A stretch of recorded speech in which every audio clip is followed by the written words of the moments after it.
네, 반갑습니다. 4월 달 되면 여러분들을 볼 수 있을 줄 알았습니다. 근데 안타깝게도 또 온라인 강의를 올리게 됐습니다. 참, 이 상황이 길어질수록 많은 사람들이 힘들어지는 것 같습니다. 여러분들은 건강 주의하시고, 그리고 의료인이 될 사람들답게 물리적 거리두기 열심히 해주시기 바랍니다. 그러면 오늘은 non-steroidal anti-inflammatory drug이라고 하는 NSAID에 대해서 설명을 드리도록 하겠습니다. 이 NSAID 이름에서 볼 수 있듯이 그 항염 작용을 하는 약입니다. 근데 왜 앞에 나는 스테로이드가 아닙니다 라는 이야기가 들어갔냐면, 그 스테로이드가 갖고 있는 여러 가지 부작용 때문에 그렇습니다. 스테로이드들은 항염 작용을 아주 탁월하게 하는 녀석들입니다. 하지만 장기간 사용하게 되면 골다공증이라든가 여러 그 녹내장이라든가 여러 부작용들이 시달려 왔기 때문에 스테로이드 약에 대한 포비아 비슷한 것들이 있었습니다. 따라서 그런 문제들을 해소하기 위해서 만든 항염약이 또 스테로이드처럼 여러 부작용들을 만든다라고 하는 오해를 살 수 있기 때문에 아예 이름에 non-steroidal이 들어가게 된 계기가 됩니다. 그래서 NSAID라고 부르게 되죠. 오늘 그 NSAID에 대해서 여러분들이 아셔야 될 학습 성과를 정리하면 작용 기전을 설명할 수 있으셔야 됩니다. 그리고 그 기전별로 몇 가지 NSAID 약물들을 열거할 수 있으면 좋겠고요. 그리고 임상에서 그 어떤 때 쓰는지, 그리고 어떤 부작용이 있는지 간단히 설명할 수 있으면 좋겠습니다. 보통 그 세포는 그 어떤 여러 가지 자극이 있겠죠. 세균의 공격일 수도 있고, 상처일 수도 있고, 등등일 수 있습니다. 이런 스티뮬라이가 오게 되면 세포 멤브레인에는 그 포스포리피드라고 하는 곳에 아라키도닉 애시드 성분들을 다 가지고 있습니다. 그러면 그 세포는 이러한 그 자극으로부터 탈출하기 위해서 이 아라키도닉 애시드를 가지고 여러 가지 그 물질들을 만들게 됩니다. 크게 이제 두 가지로 워킹을 하는데요. 첫 번째는 리폭시게네이즈라고 하는 럭스라고 하는 효소가 작용을 해서 유코트리엔을 만들고, 유코트리엔은 LTB4를 만들고, 얘네들이 이제 결국에는 임플레멘테이션에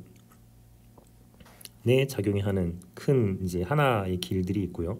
두 번째는 사이클로옥시게네이즈라고 하는, 줄여서 콕스라고 부르죠. 사이클로옥시게네이즈라고 하는 효소의 경로를 따라서 여러 가지 트럼복산이라든가 유코사이트 모듈레이션이 일어나서 또 인플라메이션을 일으키는 기전으로 가는 길들이 있습니다. 스테로이드 호르몬에 해당하는 이 코티코스테로이드는 바로 여기 그 제일 윗단계를 이제 차단을 하기 때문에 그 럭스 기전이나 콕스 기전 모든 것들을 차단을 하게 됩니다.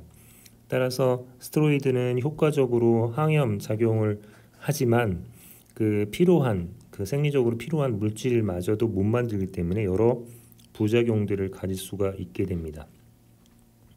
따라서 그 항염증을 일으키는 마지막 단계를 차단하는 방법으로 그 약물들을 개발을 했고요. 그 선택 지점이 이제 사이클로옥시게네이즈라고 하는 부분들을 억제하는 선택들을 하게 됩니다. 요때 작용하는 약들이 NSAID, 대표적으로 아스피린이 있죠. 이런 것들이 작용을 해서 이야기들을 진행한다고 보시면 되겠습니다. 엔세이드 약물의 대표적인 것들이 아스피린 늘 그 이야기할 수 있게 되고요. 이 녀석들이 갖고 있는 특징들은 진통 그리고 해열 작용들을 하게 됩니다. 그리고 뭐 가장 중요한 것들은 비마약성 진통 작용들을 한다는 거죠. 엔세이드하고 이제 그 진통하는 데 있어서 또는 염증을 억제하는 데 있어서 비교 지점들을 두 가지를 찾을 수 있는데, 염증에서는 코티코스테로이드하고 비교를 할 수가 있겠고, 통증에서는 그 마약성 진통제하고 비교를 할 수 있게 되겠습니다. 코티코스테로이드하고 엔세이드에 대한 비교 지점들은 앞쪽에서 이제 설명들을 했고요. 얘네들이 조금 강력한 염증 효과, 항염 효과를 갖고 있는데 반해서 부작용이 세다면, 이 녀석은 부작용들은 덜하면서 그 항염에 대한 증상들을 이제 억제하는 작용들을 하게 됩니다.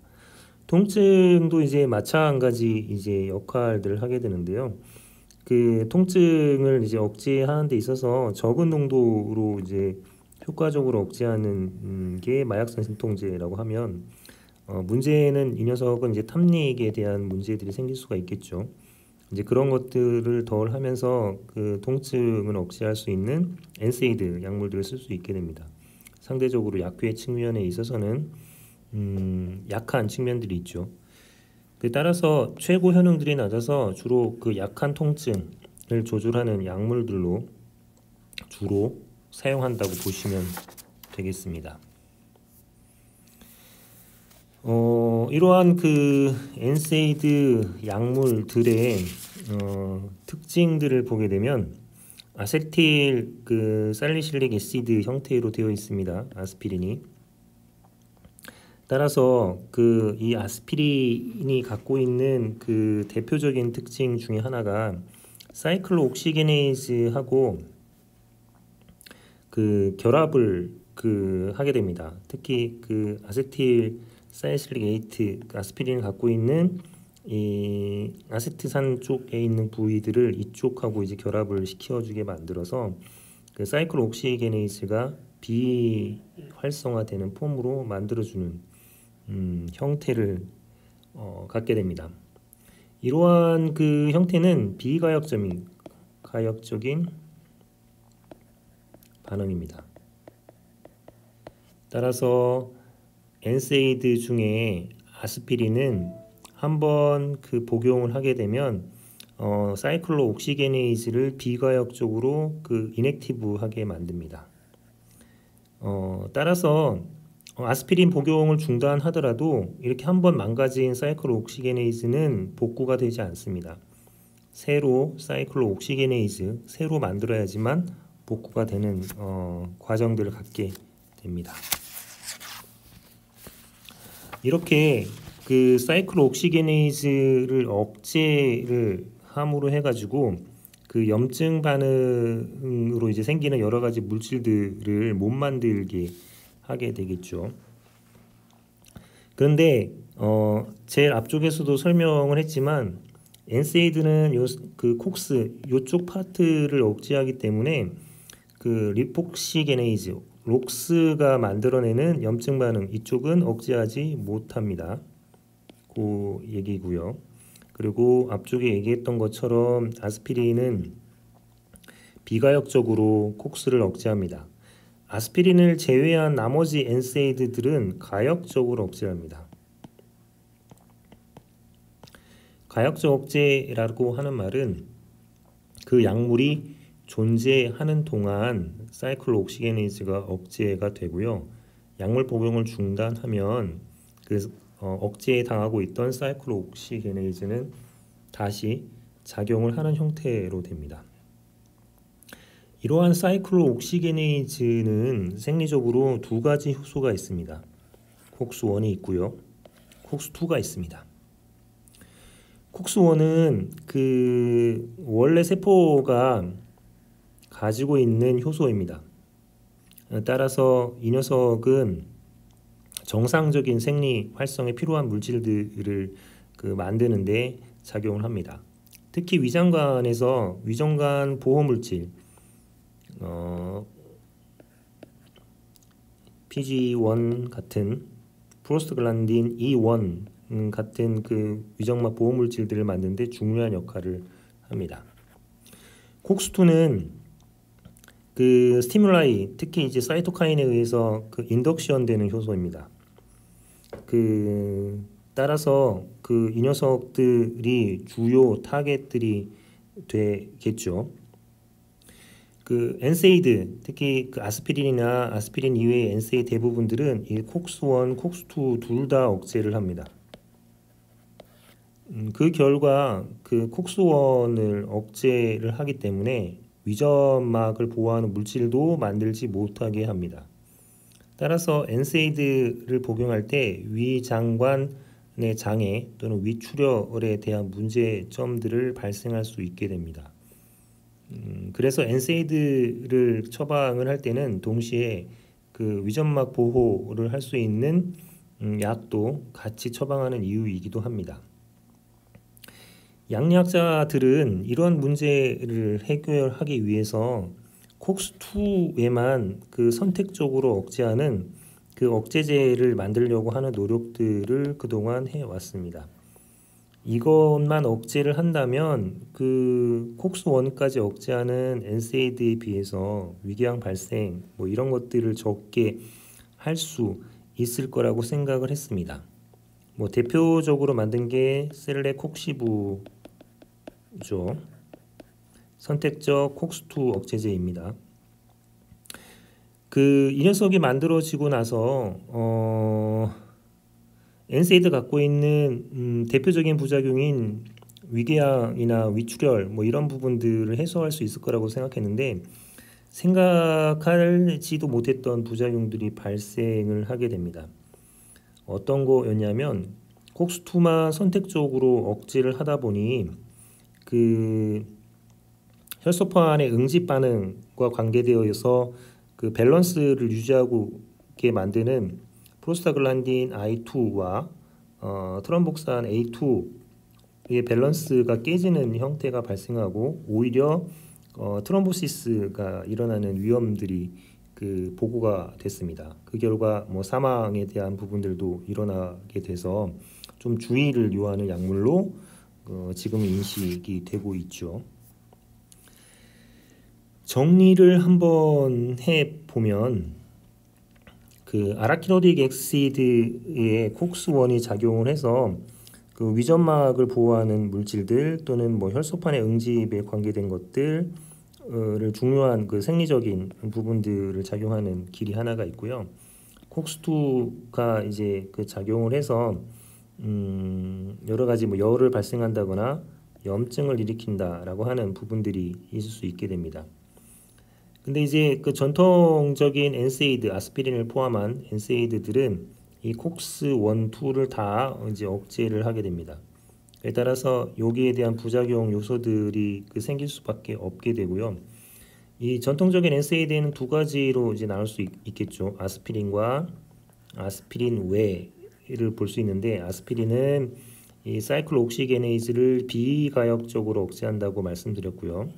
그리고 아스피린 외의 엔세이드들은 가역적으로 억제한다는 말씀을 드렸습니다. 이러한 생리적인 부작용들을 억제하기 위해서 콕스2만 이니비션 하는 약물들을 개발을 했다고 말씀을 드렸죠. 그렇지만 그거에 대한 효과들이 오히려 트럼보시스라고 하는 것들이 생길 수 있는 가능성들이 생겼다라는 것들이 주의사항이라고 말씀을 드렸습니다. 이러한 엔세이들이 갖고 있는 양리작용들을 보게 되면 단연히 이제 진통 작용을 하게 되고 해열 작용을 하게 되고 소염 작용을 하게 됩니다. 주로 이제 수술 후의 통증이나 만성 통증을 이제 케어하는데 엔세이드들을 쓰게 되고요. 단점이라고 하게 되면 내장 쪽에 있는 통증에 대해서는 효과가 없는 이제 문제들이 있습니다.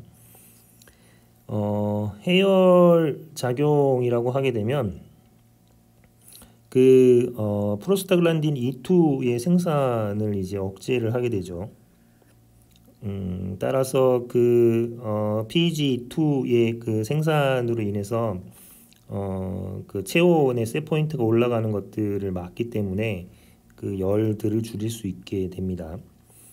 그 소염작용은 뭐 당연하게도 프로스타글란딘들이 만들어지면 그 모세혈관이 확장이 되고 투과성이 증가돼서 뭐 이데마라든가 뭐 이런 부분들이 생길 수가 있는데 그것을 이제 억제를 하기 때문에 염증을 억제하는 작용들을 하게 됩니다. 대신 그 리폭시게네이즈 럭스 쪽으로 일어나서 생기는 염증은 완전히 억제하지 못한다라는 부분들이 생길 수 있게 되죠. 이러한 것들의 임상 응용들은 뭐 생각해 보시면 알겠지만 해열 진통에 대한 부분들로 주로 이제 사용을 하게 됩니다.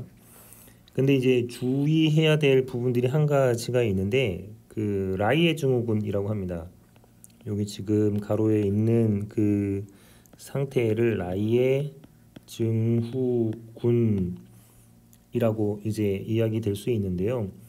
그 아이들 뭐 지금 아이디라는 표현하지만 20세 이하까지도 이제 이런 일들이 벌어집니다. 바이러스의 인펙션에 의해서 그 열이 이제 생기는 경우들이 이제 많이 있죠. 이제 이렇게 생긴 열들을 해열을 시킨다고 어른들이 실수하는 것 중에 하나가 본인들이 갖고 있는 엔세이드 또 해열이 있으니 이렇게 아이들한테 주는 상태가 될 수 있습니다. 이런 경우에 아이들이 바이러스 때문에 열이 발생한 경우에 엔세이드들이 들어가게 되면 오히려 더 그 폭발적인 반응을 일으키는 라이에 증후군들이 일어나서 사망이 일으킬 수가 있습니다. 따라서 금기를 해야 되는 부분들이 있다라는 것 주의를 해야겠죠. 이러한 그 작용들 때문에 항염을 위해서 사용을 하고요. 특히 어른들한테 쓴다라고 생각하시면 됩니다. 그 다음에 그 유마틱 피버에 이제 그 부분에 쓰게 되고 유마티즘 같은 곳에 사용을 하게 됩니다. 또 다른 측면으로는 그 혈소판의 응집을 예방하는 차원으로 쓸 수 있는데요. 주로 가족력 중에 심근경색을 통한 MI 같은 그 위험성들이 있는 환자분들이 이 엔세이드, 특히 아스피린을 뭐 3분의 1 정도, 항염작용의 3분의 1 정도의 농도로 꾸준히 복용함으로 해서 그 이것들을 예방하는 용도로 사용을 하기도 합니다.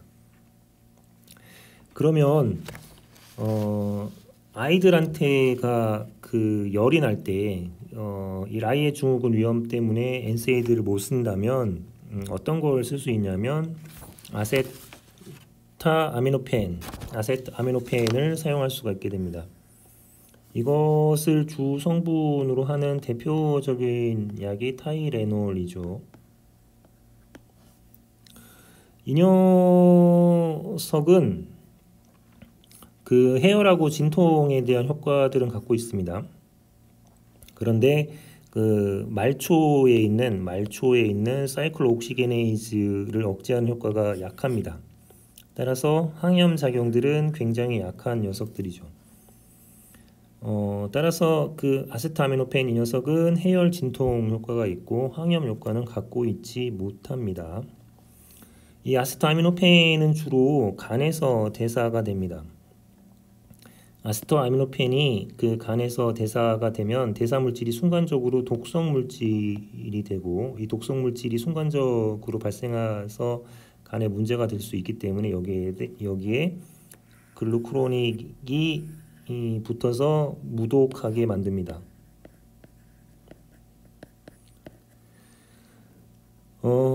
이러한 과정들 때문에 이제 문제가 그 하나 생길 수 있는데요.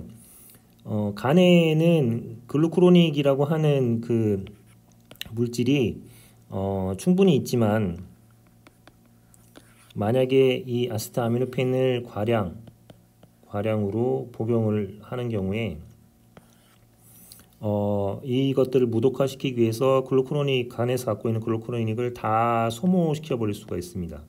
소모된 이후에도 아세트아미노펜이 복용이 되면 이때부터는 대사로 생긴 독성 물질이 이제 해독을 할 수 있는 물질들이 소모됐기 때문에 위험을 초래할 수 있게 됩니다. 이런 위험성들 때문에 심한 그 리버 네크로시스 유발이 될 수도 있고요. 그래서 때때로 자살을 하려고 하는 사람들이 이용을 하기도 하는 대표적인 물질 중에 하나이죠. 이런 경우에 이 복용을 통해서 독성이 일어난 경우에 8시간에서 10시간 사이에 해독제를 투여하면 그 부분들을 회복할 수 있습니다. N-아세틸 벤조퀴놀리민이라고 하는 녀석들이 해독제로 되어 있습니다. 따라서 보통 가족들이 이제 많이 발견을 하게 되고 주변에 어떤 약들을 먹었는지 확인을 해서 이제 응급실로 가게 되면 이런 부분들을 해소할 수 있게 됩니다.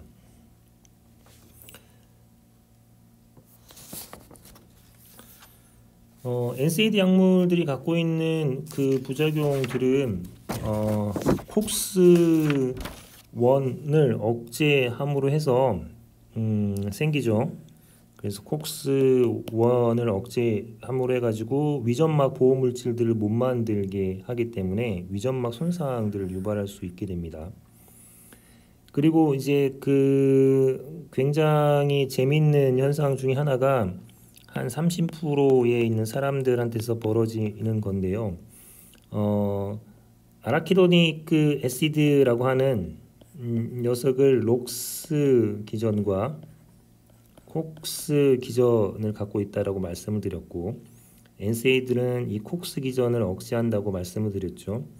그러면 보통의 경우에는 이 콕스 기전을 50, 록스 기전을 50 사용하는 게 정상적인 사람들의 패턴이라면 어떤 사람들의 경우에는 이 사이클옥시게네이즈 기전을 억제함으로 해서 여기서 억제된 50을 이쪽으로 이제 붙여버리는 사람들이 있습니다. 그래서 리폭시게네이즈 기전이 오히려 더 활성화가 일어나서 이쪽에 있는 염증 반응들이 더 문제가 되는 경우가 있다라고 하는 거죠. 예전에 이제 이것 때문에 어떤 일이 벌어졌냐면 2008년도에 치과 의사의 이 면허가 박탈되는 사건이 한번 벌어집니다. 8살 아이가 충치 때문에 치과에 방문을 했고 충치 치료를 한 다음에 염증을 억제하기 위해서 아스피린 처방을 받았습니다. 그런데 공교롭게도 그 아이는 천식 기왕력을 갖고 있는 아이였고 아스피린 처방을 받는 동안 천식 발작이 일어났죠. 천식 발작이 일어나면서 리폭시게네이즈 경로가 아스피린 덕분에 더 활성화가 일어나서 그 아이는 사망을 하게 됩니다. 치과 의사가 하지 않았던 잘못한 내용 중에 하나는 뭐냐면 아이에게 엘러지 기왕력을 묻지 않았다라고 하는 것들이 조사로 밝혀져서 문제가 된 부분들이 있습니다.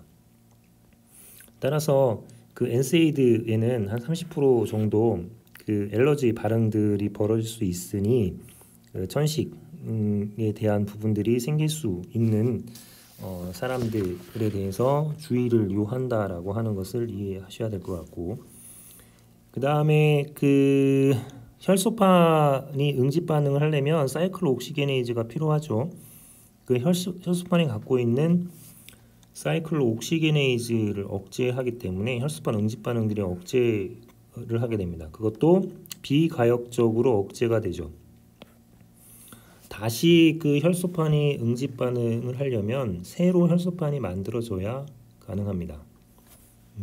따라서 그 수술을 하게 되면 출혈을 억제하는 것들을 방해할 수 있기 때문에 아스피린 같은 경우는 수술 전 7일 복용 중단을 필요로 하게 됩니다.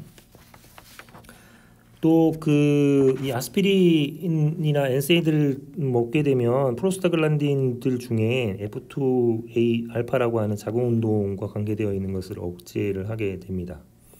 따라서 분만이 지연될 수도 있고요. 분만 후 출혈이 증가될 수도 있다라고 하는 부작용들이 생길 수 있습니다. 그 여러 가지 그 독성 작용들을 보게 되면 살리실릭이 이제 포함되어 있기 때문에 얘네들이 이제 많이 생겨서 살리실산 중독증이 생길 수가 있습니다.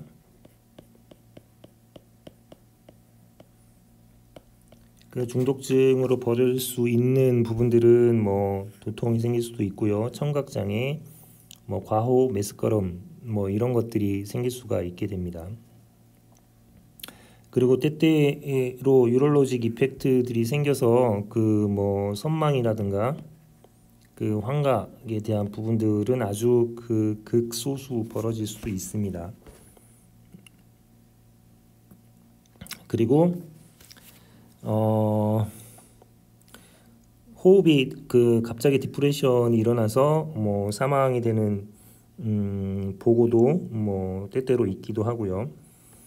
얘네들을 그 했을 때 그 대사에 대한 밸런스들을 좀 주의해서 그 살펴야 되는 측면들이 있습니다. 이 살리실산들이 이제 생기기 때문에 그것들을 해소하기 위해서 하이퍼벤틸레이션이라고 하는 부분들이 그 과호흡에 대한 부분들이 생길 수가 있고요. 그리고 혈관 운동에 대한 부분들이 조금 줄어들 수 있는 측면들이 생길 수 있습니다. 그래서 그 대사성 산성혈증에 대한 주의들이 필요하고, 그리고 호흡성 산성혈증에 대한 주의들이 필요하게 됩니다.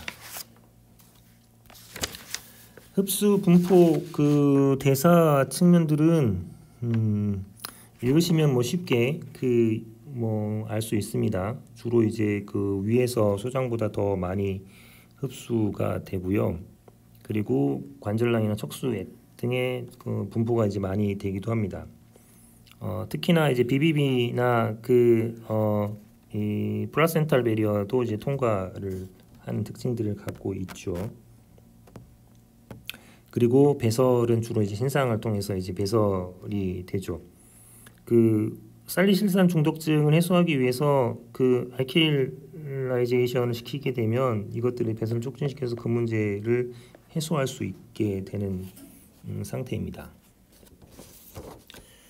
그러면 각각 그 엔세이드들 중에 그 중요한 기전과 관계돼서 약물들과 그 약물들이 갖고 있는 특징 이런 것들을 소개하겠습니다.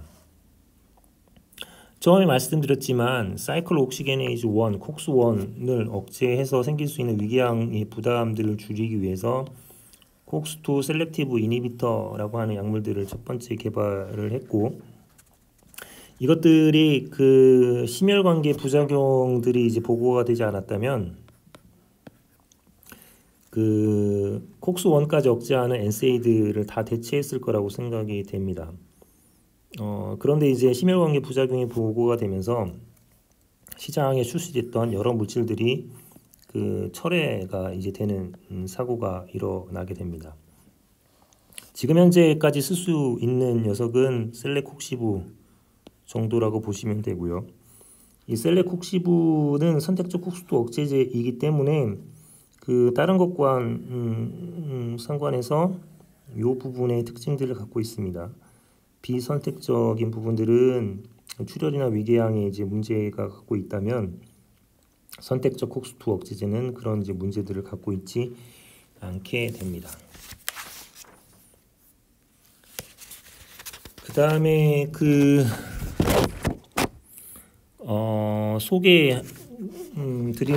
지금부터 소개드리는 것은 non-selective 콕스 이니비터들입니다.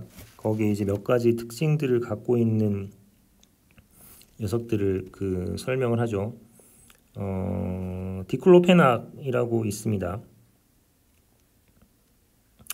이 디클로페낙은 가장 많이 처방되는 약물입니다. 대표적인 약이죠. 이 디클로페낙은 뭐 당연하게도 항염 작용, 해열 작용, 진통 작용들을 갖고 있고요. 이 부작용은 당연히 위장관계 증상에 대한 부작용을 갖고 있게 됩니다. 아미노 트랜스포레이즈가 상승이 돼서 여기 심장 발작이라든가 또는 뇌졸중 위험들을 갖고 있긴 합니다. 얘네들의 임상 사용하는 부분들은 여기 보시는 바와 같이 뭐 이러한 서저리에 대한 부분이라든가 유럽에서는 뭐 세척제라든가 근육 주사제로 사용되기도 하고요. 그런데 이제 주로 사용되는 녀석이라고 보시면 됩니다. 외용제로 주로 많이 쓰이는 녀석들의 특징들을 갖고 있습니다. 그 다음에 사용되는 녀석은 프로피오닉 애시드 유도체라고 해서 대표적인 녀석이 이부브루펜이라고 보시면 되죠. 아스피린계하고 유사한 양리작용을 갖고 있는데 부작용도 유사하지만 상대적으로 좀 안정적으로 사용할 수 있는 녀석이라고 보시면 됩니다. 뭐 나프록센 같은 경우는 이부프렌보다 2배 정도 약효가 높은 측면들을 갖고 있고요. 이 녀석들은 강성 척수염 등에 사용하는 대표적인 엔세이드들이 되겠습니다. 그 다음에는 나부메톤이라고 하는 녀석들이 있죠. 얘네들은 앞에서 얘기했던 것과는 다르게 유기산이라고 하는 대사체를 만들지 않습니다. 따라서 유기산 대사체가 만들어지지 않기 때문에 생기는 장점들을 갖고 있게 됩니다. 유기산들이 만들어서 엔세이드를 갖고 있는 문제들이 혈소판의 기능에 영향을 준다거나 아니면 위장관의 출혈에 영향을 주는 측면들이 있는데 이 나부메톤은 이러한 부분들을 만들지 않기 때문에 그것들이 전체적으로 적게 일어나는 녀석들이 되겠죠. 따라서 이 녀석은 청소년들의 류마티스 관절염에 주로 많이 사용되는 약들이 되겠습니다. 인도메타신 같은 경우는 콕스 사이클옥시게네이즈를 아주 세게 억제하는 녀석입니다. 따라서 굉장히 강한 약효를 보고 싶을 때 쓰는 약이지만 부작용들이 빈도들이 굉장히 높죠. 그래서 일반적인 해열 진통제로는 사용되지 않습니다. 그래서 강직성 척수염 등이라든가 아니면 동맥개존증 같은 경우에 좀 강력한 효과를 발휘하고 싶을 때 사용하는 녀석이라고 보시면 됩니다. 피록시캄은 가장 큰 장점은 방광기가 길다라고 하는 거죠. 이 방광기가 길어서 하루에 한 알을 먹으면 됩니다. 어느 정도 방광기냐면 대체로 57시간 정도의 방광기를 갖고 있습니다. 단지 단점은 다른 엔세이드에 비해서 위장관계에 대한 부작용들을 조금 강하게 갖고 있는 녀석이라고 보시면 됩니다. 자, 이상으로 엔세이드에 대한 설명들을 했습니다. 엔세이드의 작용 기전들을 크게 다시 한번 3가지로 요약을 하면 첫 번째, 곡스를 원이던 투던 비가역적으로 억제하는 아스피린이 있었고요. 두 번째, 그 콕스 1이던 2던 가역적으로 억제하는 아스피린 외의 엔세이드들이 있었습니다. 세 번째는 콕스2만 선택적으로 억제하는 선택적 억제제가 있었죠. 대표적으로 셀레콕시브를 이야기 드렸습니다. 이런 것들이 갖고 있는 뭐 기전적인 거에 설명들을 할 수 있으면 될 것 같고요. 이러한 기전들에 해당하는 약물들에 대한 설명들을 열거할 수 있으면 되죠. 지금 말씀드렸죠. 아스피린이 대표적인 물질이었고, 여기는 이부브루펜과 그 앞쪽에서 얘기했던 피록시캄, 인도메타신, 나부메톤 뭐 이런 것들이 해당할 수 있을 거고, 콕스 그 셀렉티브 한 부분들은 여기 나온 것처럼 셀레콕시브 이런 물질들을 둘 수 있으면 좋겠습니다. 그 녀석들이 이제 그 임상에서 어떻게 적용이 되는지, 부작용이 되는지 설명들은 각각의 그 중요한 특징들에 대한 설명들을 드렸습니다. 대표적으로 피로시캄은 반감기가 길어서 요런 장점들 때문에 사용을 한다라고 하는 측정이 있었고요. 인도메타신은 효과가 센 반면에 부작용 빈도가 높다라고 하는 특징들을 설명을 드렸고, 나부메톤은 유기산 대사체를 만들지 않기 때문에 엔세이드들이 갖고 있는 여러 부작용들이 적게 일어나는 대표적인 물질이다라는 말씀드렸고, 프로피오닉 애시드 유도체가 이제 좀 많이 사용되는 측면들이 있는데 아스피린과 거의 뭐 대동소이한 형태들을 갖고 있지만 약간의 좀 안정적인 형태를 갖고 있어서 사용되는 엔세이드 약물이다라고 하는 말씀을 드렸습니다. 디클로페낙은 가장 많이 처방되는 약물이라는 말씀을 드렸죠. 그리고 콕스2 셀렉티브 이니비터에 대한 설명들을 드렸습니다. 이런 것들을 기본적으로 이제 가지고 근골격계 학들을 들으시면서 임상 교수님들이 사용한 경험들과 정리해서 이해하실 수 있으면 될 것 같습니다. 네, 이게 그 방해를 받지 않으려고 주로 이제 그 아침 7시 그 전후로 해가지고 이 영상들을 만드는데 그 목소리가 좀 잠기고 가끔 가다가 뭐 이상한 소리들이 이제 들어가는 경우들이 있는 건 좀 이해를 바랍니다. 조만간 만날 수 있으면 좋겠습니다. 이상으로 마치겠습니다. 오늘도 고생하셨습니다.